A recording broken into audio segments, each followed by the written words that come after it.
So I was reviewing the video that I'm about to show you, and I noticed I made quite a few mistakes in it. I was very tired, and I really botched some things up. Number one, we're 6 weeks before our average date of last frost. This is the time when you plant your onions, like you plant your sets or hard enough transplants. I'm still waiting for my weather to warm up before I put my onions outside. Rhubarb, this is when you divide the crowns and replant. But what I'm going to show you in the video is you can plant lettuce, chard, kale, carrot, radish, beet, turnip, parsnips, etc. out in your garden soil if your soil is workable. In my case, it was.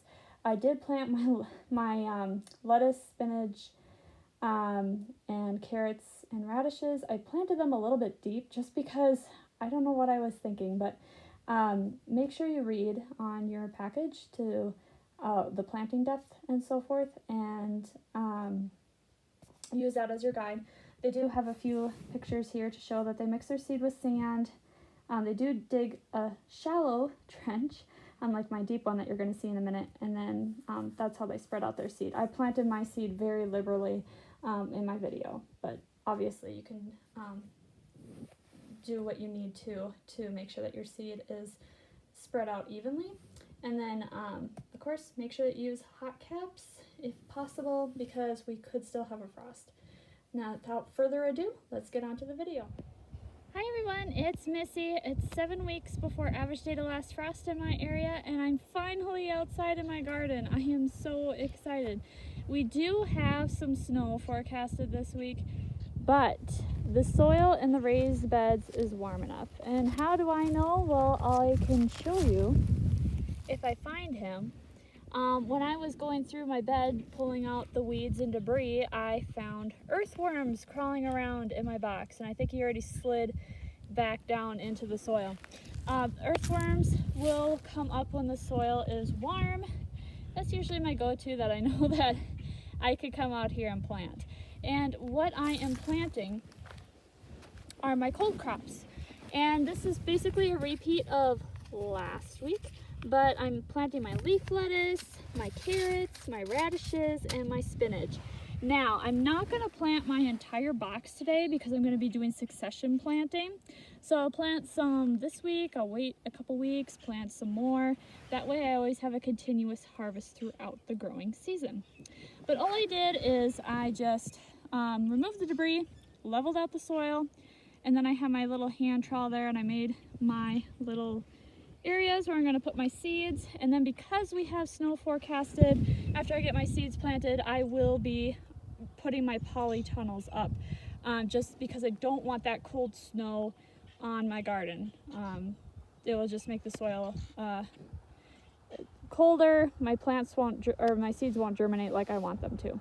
So I think what I am going to do is I'm going to put my lettuce and my spinach under one tunnel, and my carrots and radishes under the other tunnel.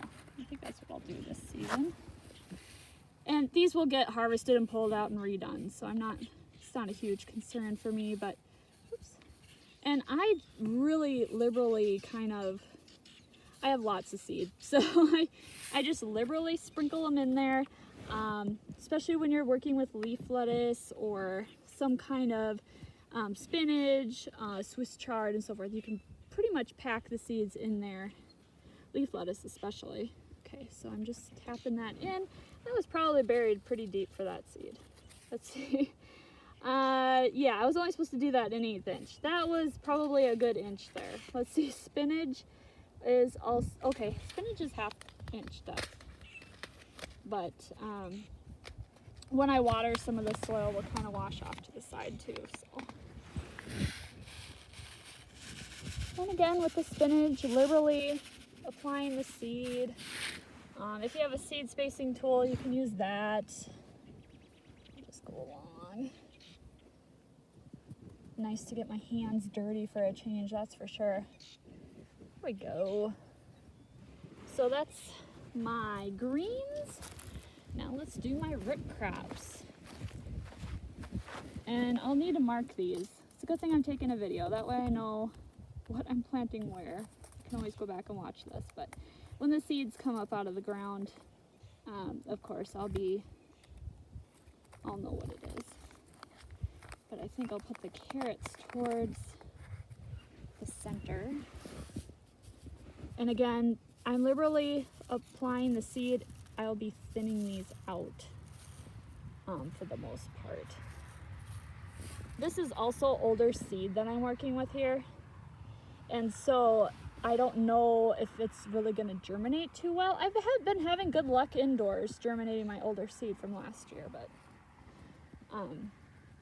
compared to buying new seed fresh from the store, the year you're going to grow it, you know, so it's always interesting. Let's see if I can get my radishes.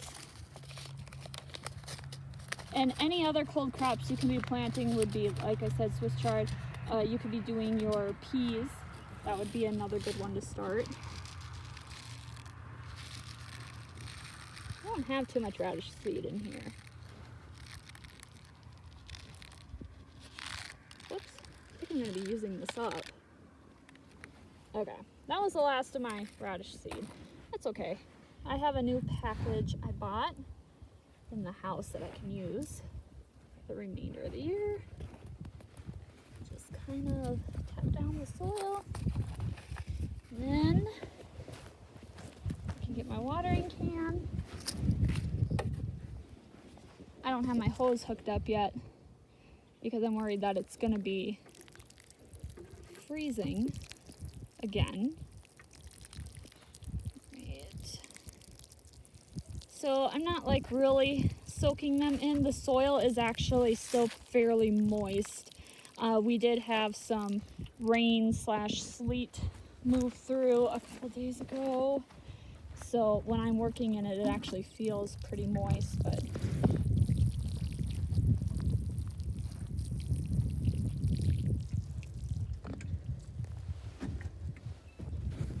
all right, so all that's left is to put up the hoops, and I'll have to do that off camera because obviously I'm holding a camera in my hand and using one hand to garden. So I'll show you the final results.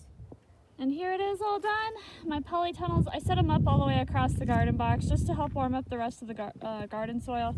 Had to put rocks over it so the wind doesn't rip them away because we are supposed to get some strong wind, so hopefully it stays put. Otherwise, that's it for week 7.